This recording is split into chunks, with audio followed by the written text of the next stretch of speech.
Alright guys, so paano ba natin butasan tong dual 6.5 inches? Gaya nyan. Alright. Ayan guys, so may layout na tayo dito.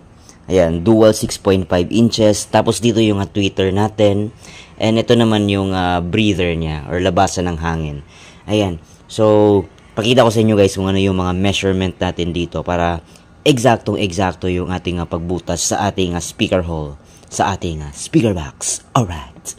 Okay guys, so since 6.5 inches yung gagamitin nating speaker, so automatic 6.5 inches, magme-measure tayo ng 5.5 inches.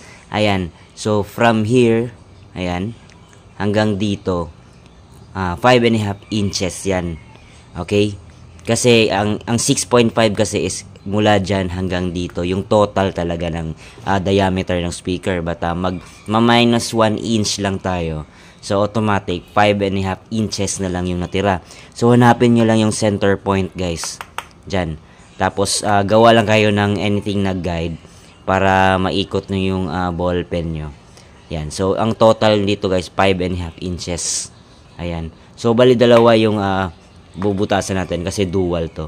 Tapos dito sa tweeter guys, ayan sa tweeter. So depende na kung anong klaseng tweeter yung gagamitin nyo.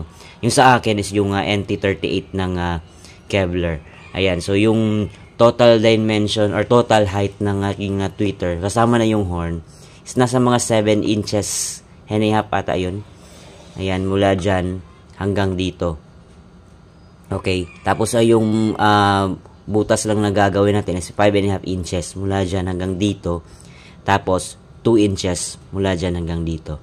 Tapos kayo nang bahala guys kung anong klaseng breather yung gagawin nyo.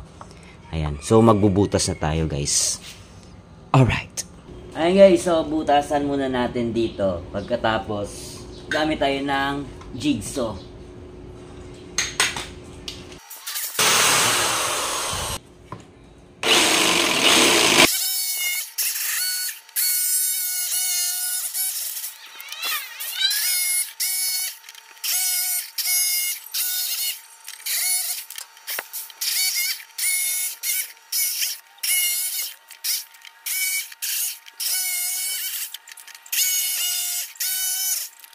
So, lihaan din natin siya guys gamit itong 120 grit. Alright, let's go!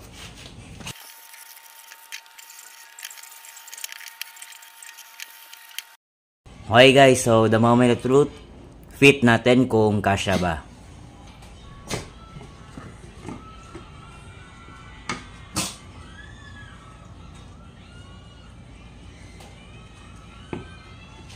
Walang galawan guys, 0-0. Wow!